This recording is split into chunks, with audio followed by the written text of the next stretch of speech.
Welcome back to Kleppers Corner. Today in history, the show where we grab one date off the calendar, shake it violently, and watch constitutions, empires, ballet dancers, satellites, and Supreme Court justices fall out of its pockets. Today is December 18th, a date that somehow manages to represent freedom, repression, genius, fraud, war, peace, and a talking rocket. So buckle up, because history today is doing that thing where it teaches you a lesson and immediately contradicts it. Segment 1. New Jersey says absolutely yes to the Constitution. On December 18, 1787, New Jersey became the third state to ratify the U.S. Constitution. And they didn't just approve it, they approved it unanimously, 38-0. No debate hangover, no present, just pure bipartisan, please save us. And honestly, you can't blame them. New Jersey was the political equivalent of the middle seat on a transatlantic flight, sandwiched between New York and Pennsylvania, both of whom were charging tariffs like they were running colonial Ticketmaster. Want goods? Pay New York. Want different goods? Pay Pennsylvania. New Jersey was basically a toll road without a toll booth.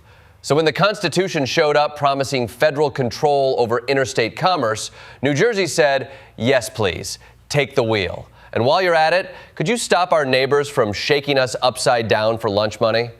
This was also personal. The New Jersey plan, proposed earlier by William Patterson, fought for equal representation for small states. That idea survived in the Senate through the Great Compromise. So when New Jersey voted yes, they weren't just ratifying a document. They were ratifying their own political survival.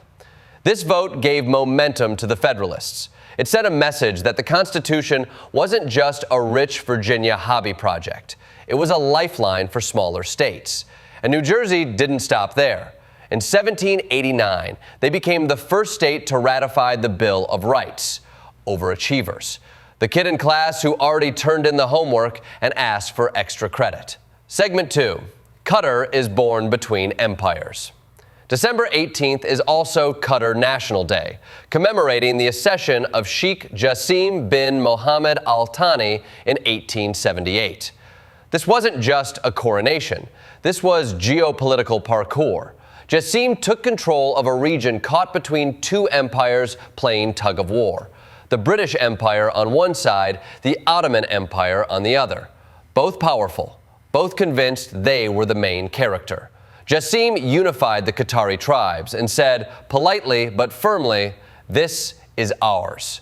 That unification mattered. It created the political foundation that would later allow Qatar to resist Ottoman control, most famously at the Battle of Al-Wajba in 1893. That victory didn't come out of nowhere. It came from years of deliberate state building that started on December 18th. Fast forward to 2007, when December 18th was officially designated Qatar National Day.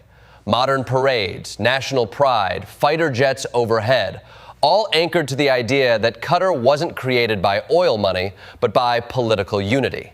It's a reminder that before the skyscrapers and stadiums, there was strategy. Segment 3. Niger chooses autonomy before independence. On December 18, 1958, Niger became an autonomous republic within the French community. Not fully independent yet, but no longer just a colony. France had given its African territories a choice: immediate independence and no financial support, or autonomy with continued aid. Niger, led by Hamani Diori, chose autonomy. Pragmatic, cautious, like saying, I want to move out, but I'm keeping the family phone plan for a bit. That choice laid the groundwork for full independence in 1960. December 18th is still celebrated as Republic Day because it represents the moment Niger became politically self-directed. And since 2006, Niger has rotated Republic Day celebrations across different regions. It's a subtle but powerful move. Spread national pride, build infrastructure. Tell every region you matter. It's nation building with logistics. Segment 4, freedom, fear, and the law. On December 18th is a legal roller coaster. In 1865, Secretary of State William Seward certified the ratification of the 13th Amendment. Slavery was abolished, constitutionally, permanently. This mattered because the Emancipation Proclamation was a wartime measure, limited in scope. The amendment made freedom the law of the land. But there was a catch, that exception clause. Slavery was abolished except as punishment for crime. And that exception became a loophole big enough to drive convict leasing, vagrancy laws, and forced labor straight through. So December 18th marks both the end of chattel slavery and the beginning of its legal mutation. Then, in 1944, December 18th gave us Korematsu v. United States. The Supreme Court upheld the internment of Japanese Americans, 6-3. Military necessity, they said. Strict scrutiny, they said, while immediately ignoring it. Justice Murphy called it the legalization of racism. Justice Jackson warned it was a loaded weapon. They were right. The decision stood for decades until being formally repudiated in 2018. December 18th reminds us that the law can be both shield and sword, depending on who's holding it. And across the Atlantic, December 18th, 1969, the UK permanently abolished the death penalty for murder. Parliament voted against public opinion, choosing principle over polls. The gallows were gone. A rare moment when politics said, "We know better," and history agreed. Segment 5, Impeachment in the Age of Polarization, 2019. On December 18, 2019, the U.S. House impeached President Donald Trump for abuse of power and obstruction of Congress. It was historic, constitutional, and completely predictable. The vote split almost perfectly along party lines. No Republicans voted yes. One independent did. One Democrat voted present. The process highlighted the power of impeachment and its limits. Oversight exists, but so does polarization. It was only the third presidential impeachment in U.S. history. The system worked procedurally, but politically, it revealed a country where accountability depends heavily on which jersey you're wearing. Segment 6, War Ends, War Escalates, and Weather Wins. 1916, 1972, 1944. On December 18, 1916, the Battle of Verdun ended. 10 months, over 700,000 casualties. France held, Germany failed. No one won. Verdun became sacred ground, a symbol of resilience, but also exhaustion. It helped break generals, soldiers, and strategies. The battle didn't just reshape the war, it reshaped how nations understood endurance. December 18, 1972, Operation Linebacker 2 began, the Christmas bombings. 11 days of intense aerial bombardment over North Vietnam. The goal was leverage, not victory. It worked tactically, but at enormous moral and human cost. And in 1944, December 18th brought Typhoon Cobra. The U.S. Navy lost ships and hundreds of sailors, not to enemy fire, but to weather. The lesson was clear. Nature does not respect rank.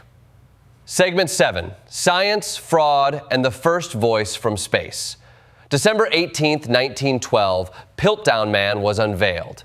A fake missing link that fooled the scientific world for decades because it confirmed what they wanted to believe. Europe first, big brains first, bias won. In 1957, Shippingport Nuclear Power Station went online, the first commercial nuclear plant in the U.S.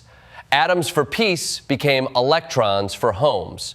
In 1958, Project SCORE launched. A satellite broadcast Eisenhower's voice from space. It was the first time humanity heard itself from orbit. 1 year after Sputnik, America said, "We can talk back." And in 1966, Epimetheus was discovered, a moon that swaps orbits with Janus like celestial dance partners who refuse to crash into each other. Even gravity believes in compromise. Segment 8, Art, Icons, and Cultural Aftershocks. December 18, 1737, Antonio Stradivari died. His violins remain unmatched. Science still can't fully explain why. December 18, 1892, The Nutcracker premiered and flopped. Critics hated it. Kids danced too much. Now it pays for entire ballet companies every December.